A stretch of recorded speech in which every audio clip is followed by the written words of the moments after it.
Hi hello ನಮಸ್ತೆ ಎಲ್ಲರಿಗೂ ನನ್ನ ಆವಿಷ್ಕಾರ ಚಾನಲ್ಗೆ ನಿಮ್ಮೆಲ್ಲರಿಗೂ ಸ್ವಾಗತ. ಸೊ ಇವತ್ತು ನಾನು ಒಂದು ಹೊಸ ರೀತಿಯಾದಂತಹ ಪರಾಟವನ್ನು ನಿಮಗೆ ಮಾಡೋದು ಹೇಗೆ ಅನ್ನೋದನ್ನು ಹೇಳ್ಕೊಡ್ತಾ ಇದ್ದೀನಿ.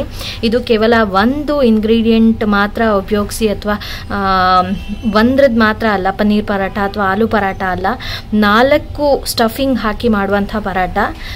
ಸೊ ಹೀಗಾಗಿ ಫುಲ್ ವಿಡಿಯೋ ನೋಡಿ, ತುಂಬ ಟೇಸ್ಟಿಯಾಗಿರುತ್ತೆ, ಹೆಲ್ದಿ ಆಗಿರುತ್ತೆ ಕೂಡ. ಮೊದಲಿಗೆ ಪನ್ನೀರ್ ಸ್ಟಫಿಂಗ್ ಮಾಡ್ಕೊಳ್ಳೋಣ. ಪನ್ನೀರ್ ಸ್ಟಫಿಂಗ್ ಮಾಡ್ಕೊಳ್ಳೋದಕ್ಕೆ ನಾನು 250 ಗ್ರಾಮ್ ಆಗುವಷ್ಟು ಒಂದು ಇಡೀ ಪ್ಯಾಕೆಟ್ ಪನ್ನೀರ್ ತೊಗೊಂಡಿದ್ದೀನಿ. ಇದಕ್ಕೆ ನಾವು ಪೆರಿ ಪೆರಿ ಮಸಾಲ ಹಾಕ್ಕೊಳ್ಳೋಣ. ಪೆರಿ ಪೆರಿ ಮಸಾಲ ಆ್ಯಕ್ಚುಲಿ ತುಂಬ ಖಾರ ಇರುತ್ತೆ, ಸೊ ನೋಡ್ಕೊಂಡು ಹಾಕ್ಕೊಳ್ಳಿ. ಪೆರಿ ಪೆರಿ ಮಸಾಲ ಹಾಕ್ಕೊಳ್ತಾ ಇದ್ದೀನಿ. ಆಮೇಲೆ ರುಚಿಗೆ ತಕ್ಕಷ್ಟು ಉಪ್ಪು ಆ್ಯಕ್ಚುಲಿ ನಾನು 4 ಇಂಗ್ರೀಡಿಯೆಂಟ್ಸ್ ಯಾವುದೆಲ್ಲ ಮಾಡ್ಕೊಳ್ತಾ ಇದ್ದೀನಿ ಅದಕ್ಕೂ ಹಾಕ್ಕೊಳ್ತಾ ಇದ್ದೀನಿ. ಸೊ ಸ್ವಲ್ಪ ಉಪ್ಪು ಮಾತ್ರ ಹಾಕ್ಕೊಳ್ಳೋಣ. ಸ್ವಲ್ಪ ಉಪ್ಪು ಹಾಕ್ಕೊಂಡಿದ್ದೀನಿ. ಹಾಗೆ ಇದಕ್ಕೆ ಸ್ವಲ್ಪ ಆನಿಯನ್ ಕೂಡ ಹಾಕ್ಕೊಳ್ತೀನಿ. ಸ್ವಲ್ಪ ಆನಿಯನ್ ಕೂಡ ಹಾಕಿ ಚೆನ್ನಾಗಿ ಮಿಕ್ಸ್ ಮಾಡ್ಕೊಳ್ಳೋಣ. ತುಂಬಾ ಟೇಸ್ಟಿಯಾಗಿ ಬರುತ್ತೆ ಈ ಒಂದು ಪರಾಠ, ಫ್ಲೇವರ್ಫುಲ್ಲಾಗಿರುತ್ತೆ. 4 ಥರದ ಇಂಗ್ರೀಡಿಯೆಂಟ್ಸ್ ಹಾಕ್ತಾ ಇದ್ದೀವಲ್ಲ, ಸೊ ಫ್ಲೇವರ್ಫುಲ್ಲಾಗಿರುತ್ತೆ, ತುಂಬ ಚೆನ್ನಾಗಿ ಬರುತ್ತೆ ಇದು. ಸೊ ಪನ್ನೀರಿಂದು ಈಗ ರೆಡಿಯಾಗಿದೆ. ಇದಕ್ಕೆ ಬೇಕಾದರೆ ಜೀರಾ ಪೌಡರ್ ಕೂಡ ಆ್ಯಡ್ ಮಾಡ್ಕೊಳ್ಬೋದು. ಸೊ ಸ್ವಲ್ಪ ನಾನು ಜೀರಾ ಪೌಡರು ಕೂಡ ಆ್ಯಡ್ ಮಾಡ್ಕೊಳ್ತಾ ಇದ್ದೀನಿ. ಮಕ್ಕಳಿಗೆ ಮಾಡೋದಿದ್ರೆ ಪೆರಿ ಪೆರಿ ಮಸಾಲ ಹಾಕಬೇಡಿ, ಯಾಕೆಂದರೆ ಇದು ತುಂಬ ಖಾರ ಇರುತ್ತೆ. ಸೊ ಹೀಗಾಗಿ ಮಕ್ಕಳಿಗೆ ಖಾರ ಆಗ್ಬೋದು. ಸೊ ಸ್ವಲ್ಪ ಜೀರಿಗೆ ಪೌಡ್ರು ಕೂಡ ಹಾಕ್ಕೊಂಡಿದ್ದೀನಿ. ಎಲ್ಲವನ್ನು ನೀಟಾಗಿ ಮಿಕ್ಸ್ ಮಾಡ್ಕೊಳ್ಳೋಣ. ಈಗ ಇದು ಪನ್ನೀರ್ ಮಿಕ್ಸ್ಚರ್ ರೆಡಿಯಾಗಿದೆ. ಈಗ ನೆಕ್ಸ್ಟ್ ಮಿಕ್ಸ್ಚರ್ ನಾವು ಮಾಡ್ಕೊಳ್ಬೇಕಾಗಿರೋದು ಆಲೂ ಮಿಕ್ಸ್ಚರು. ಇದಕ್ಕೆ ಒಂದು 4 ರಿಂದ 5 ಮೀಡಿಯಮ್ ಸೈಜ್ ಆಲೂನ ಬೇಯಿಸಿಟ್ಕೊಂಡಿದ್ದೀನಿ. ಇದಕ್ಕೆ ನಾನು ಏನೆಲ್ಲ ಹಾಕ್ಕೊಳ್ತಾ ಇದ್ದೀನಿ ಅಂತ ಹೇಳಿದ್ರೆ, ಚಿಲ್ಲಿ ಫ್ಲೇಕ್ಸ್ ಹಾಕ್ಕೊಳ್ತಾ ಇದ್ದೀನಿ. 1 ಪ್ಯಾಕೆಟ್ ಅಷ್ಟು ಡಾಮಿನೋಸಿನ್ ಬರುತ್ತಲ್ಲ, 1 ಪ್ಯಾಕೆಟ್ ಸಾಕು. ಚಿಲ್ಲಿ ಫ್ಲೇಕ್ಸ್ ಹಾಕ್ಕೊಳ್ತಾ ಇದ್ದೀನಿ. ಆಮೇಲೆ ರೆಡ್ ಚಿಲ್ಲಿ ಹಾಕ್ಕೊಳ್ತಾ ಇದ್ದೀನಿ, ಯಾಕೆಂದರೆ ಖಾರ ಯಾವುದೂ ಇರಲ್ಲ ಅಂತ ಹೇಳ್ಬಿಟ್ಟು. ಸೊ ರೆಡ್ ಚಿಲ್ಲಿ ಹಾಕ್ಕೊಳ್ತಾ ಇದ್ದೀನಿ, ಸ್ವಲ್ಪ ಹಾಕಿ ಸಾಕು. ಆಮೇಲೆ ರುಚಿಗೆ ತಕ್ಕಷ್ಟು ಉಪ್ಪು, ನಾನು ಮೊದಲೇ ಹೇಳ್ದಂಗೆ ಉಪ್ಪನ್ನು ಕಮ್ಮಿ ಹಾಕ್ಕೊಳ್ಬೇಕು. ಉಪ್ಪು ಹಾಕ್ಕೊಳ್ತಾ ಇದ್ದೀನಿ. ಆಮೇಲೆ ಕೊರಿಯಾಂಡರ್ ಹಾಕ್ಕೊಳ್ತಾ ಇದ್ದೀನಿ, ಕೊತ್ತಂಬರಿ ಸೊಪ್ಪು ಸ್ವಲ್ಪ. ಇದಾದ ನಂತರ ಸ್ವಲ್ಪ ಆನಿಯನ್ ಹಾಕ್ಕೊಳ್ತಾ ಇದ್ದೀನಿ.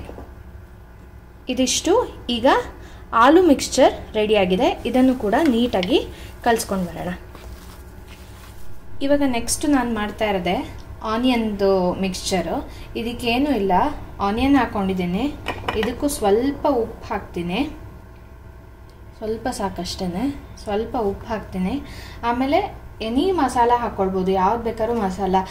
ಇದರ ಪಾವ್ ಭಾಜಿ ಮಸಾಲ ಆಗಿರ್ಬೋದು, ಜೀರಾ ಪೌಡರ್ ಆಗಿರ್ಬೋದು, ಆಮ್ಚೂರ್ ಪೌಡರ್ ಆಗಿರ್ಬೋದು, ಯಾವ್ದು ಬೇಕಾದ್ರೂ ಹಾಕ್ಕೊಳ್ಬೋದು. ನಾನು ಚಾಟ್ ಮಸಾಲ ಹಾಕ್ಕೊಳ್ತಾ ಇದ್ದೀನಿ. ಚಾಟ್ ಮಸಾಲನ ನೀವು ಆಲೂಗೆಡ್ಡೆ ಮಿಕ್ಸ್ಚರ್ಗೂ ಹಾಕ್ಕೊಳ್ಬೋದು, ಅದಕ್ಕೂ ಚೆನ್ನಾಗಾಗತ್ತೆ. ಚಾಟ್ ಮಸಾಲ ಹಾಕ್ಕೊಳ್ತಾ ಇದ್ದೀನಿ.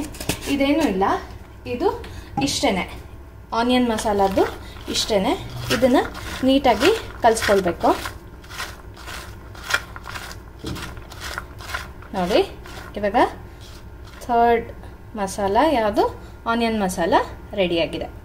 ಇನ್ನು ಇವಾಗ ಲಾಸ್ಟಿಗೆ ಮಾಡ್ಕೊಳ್ಬೇಕಾಗಿರೋವಂಥದ್ದು ಸೂಕ ಮಸಾಲ, ಅಂದರೆ ಡ್ರೈ ಪೌಡರ್ಸು ಎಲ್ಲ. ಫಸ್ಟಿಗೆ ಸ್ವಲ್ಪ ಉಪ್ಪು ಹಾಕ್ಕೊಳ್ತಾ ಇದ್ದೀನಿ.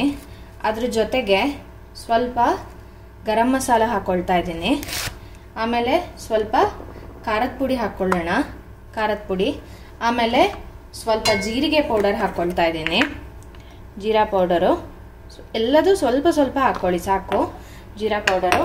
ಆಮೇಲೆ ಸ್ವಲ್ಪ ಪಾವ್ ಭಾಜಿ ಮಸಾಲನು ಹಾಕ್ಕೊಳ್ತಾ ಇದ್ದೀನಿ.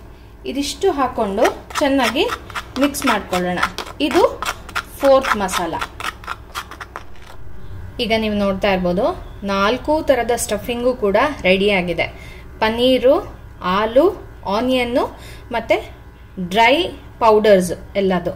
ಈಗ ಮಾಡ್ಕೊಂಬಂದ್ಬೇಡ ಪರಾಟ ಹೇಗೆ ಮಾಡೋದು ಅನ್ನೋದನ್ನು ತೋರಿಸ್ತೀನಿ, ಹೇಗೆ ಹಾಕಬೇಕು ಅಂತ. ಯಾಕೆಂದರೆ ಎಲ್ಲ ಒಟ್ಟಿಗೆ ಹಾಕೋದಲ್ಲ, ಹೇಗೆ ಹಾಕೋದು ಅನ್ನೋದು ಕೂಡ ತುಂಬ ಇಂಪಾರ್ಟೆಂಟು. ಅದನ್ನು ಹೇಗೆ ಮಾಡೋದು ಅನ್ನೋದನ್ನು ತೋರಿಸ್ತೀನಿ, ನೋಡ್ಕೊಂಬ. ಇವಾಗ ನಾನು ಚಪಾತಿ ಒತ್ಕೊಂಡಿದ್ದೀನಿ.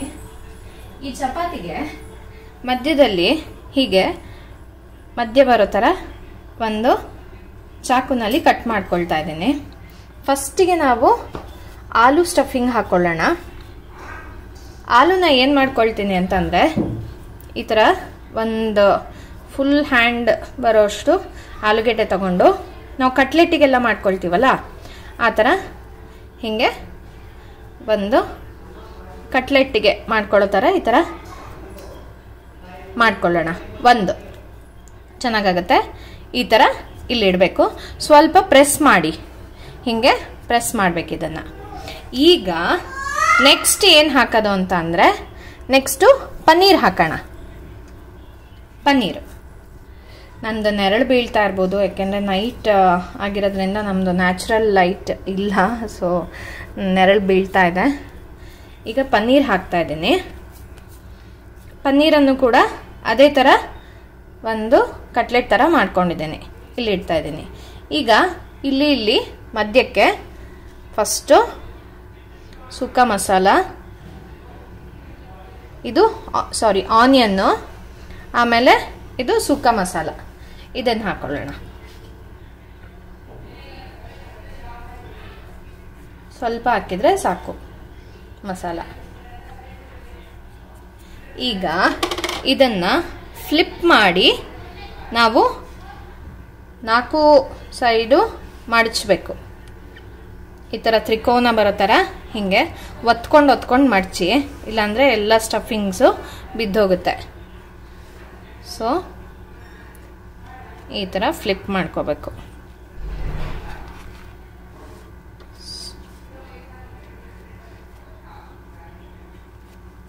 ಸ್ವಲ್ಪ ಆ ಕಡೆ ಈ ಕಡೆ ಆದರೆ ಏನು ಪರವಾಗಿಲ್ಲ, ನಾವೇ ತಿನ್ನೋದು. ಈ ಥರ ಆಗತ್ತೆ ನೋಡಿ. ಈಗ ಇದನ್ನು ಒಂದ್ಸತಿ ಒತ್ಕೋಬೇಕು. ಸ್ವಲ್ಪ ಆಚೆ ಬಂದರೆ ಏನು ಪರವಾಗಿಲ್ಲ. ಸ್ವಲ್ಪ ಹಿಟ್ಟು ಹಾಕ್ಕೊಂಡು, ಈ ಥರ ಹಿಟ್ಟು ಹಾಕ್ಕೊಂಡು ನೀಟಾಗಿ ಒತ್ಕೊಳ್ಳೋಣ.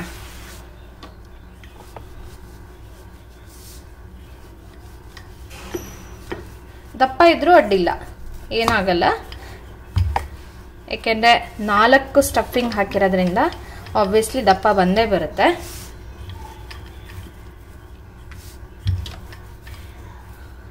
ಈಗ ಏನಾಗುತ್ತೆ ಅಂತ ಹೇಳಿದರೆ, ಒಂದು ಸೈಡಲ್ಲಿ ಬರೀ ಹಿಟ್ಟು ಮಾತ್ರ ಉಳಿಯುತ್ತೆ. ಸೊ ಅದನ್ನು ಕಟ್ ಮಾಡ್ಕೊಂಬೇಡ. ಯಾಕೆ ಅಂತ ಹೇಳಿದ್ರೆ ತಿನ್ನಬೇಕಾದ್ರೆ ಅದು ಅಷ್ಟು ಟೇಸ್ಟ್ ಕೊಡೋದಿಲ್ಲ. ಹೀಗಾಗಿ ಅದನ್ನು ನಾನು ಕಟ್ ಮಾಡ್ಕೊಳ್ತಾ ಇದ್ದೀನಿ. ಇದಿಷ್ಟು ರೆಡಿಯಾಗಿದೆ. ಈಗ ಒಲೆ ಮೇಲೆ ಹಾಕ್ಕೊಂಡು ಬೇಯಿಸೋದಷ್ಟೇ ಬಾಕಿ ಇರೋದು. ನೋಡಿ, ಈ ಥರ ಚೆನ್ನಾಗಿ ರೋಸ್ಟ್ ಆಗಬೇಕು, ಆ ಥರ ಬೇಯಿಸ್ಕೊಳ್ಬೇಕು. ಗರಿ ಆಗಬೇಕು, ಆವಾಗ ಪರೋಟ ತಿನ್ನೋಕ್ಕೆ ಚಂದ. ಮತ್ತು ಇನ್ನೊಂದೇನೆಂದರೆ, ಈ ಒಂದು ಪರೋಟಕ್ಕೆ ಯಾವುದೇ ರೀತಿಯಾದಂಥ ಸೈಡ್ಸ್ ಬೇಕಾಗಲ್ಲ ನಿಮಗೆ. ಚೆನ್ನಾಗಿ ಸ್ವಲ್ಪ ಎಣ್ಣೆ ಅಥವಾ ತುಪ್ಪ ಹಾಕ್ಕೊಂಡು ಅಥವಾ ಬೆಣ್ಣೆನೂ ಹಾಕ್ಕೊಳ್ಬೋದು. ಬೇಯಿಸ್ಕೊಂಡ್ಬಿಟ್ರೆ ತುಂಬ ಚೆನ್ನಾಗಿರುತ್ತೆ, ಟೇಸ್ಟಿಯಾಗಿರುತ್ತೆ. ನೋಡಿ, ನೋಡೋಕ್ಕೇ ಎಷ್ಟು ಚೆನ್ನಾಗಿ ಕಾಣ್ತಾ ಇದೆ. ಎರಡು ಕಡೆನೂ ಈ ಥರ ರೋಸ್ಟ್ ಆಗೋ ಥರ ನಾವು ಫ್ರೈ ಮಾಡ್ಕೋಬೇಕು. ಬಿಸಿ ಬಿಸಿ ಆಗಿರುವಂಥ ಟೇಸ್ಟಿ ಆ್ಯಂಡ್ ಹೆಲ್ದಿ ಪರಾಠ ಈಗ ಸವಿಯೋದಕ್ಕೆ ಸಿದ್ಧ ಇದೆ. ನೋಡಿ, ತುಂಬ ಚೆನ್ನಾಗಿರುತ್ತೆ. ನೀವು ಕೂಡ ಇದನ್ನು ಒಂದು ಸತಿ ಟ್ರೈ ಮಾಡಿ. ಸೊ ಈ ವಿಡಿಯೋ ನಿಮ್ಮೆಲ್ಲರಿಗೂ ಇಷ್ಟ ಆದರೆ ನನ್ನ ಆವಿಷ್ಕಾರ ಚಾನಲ್ನ ಲೈಕ್ ಮಾಡಿ, ಕಾಮೆಂಟ್ ಮಾಡಿ ಹಾಗೂ ಸಬ್ಸ್ಕ್ರೈಬ್ ಮಾಡೋದನ್ನು ಮಾತ್ರ ಮರಿಬೇಡಿ. ಧನ್ಯವಾದ.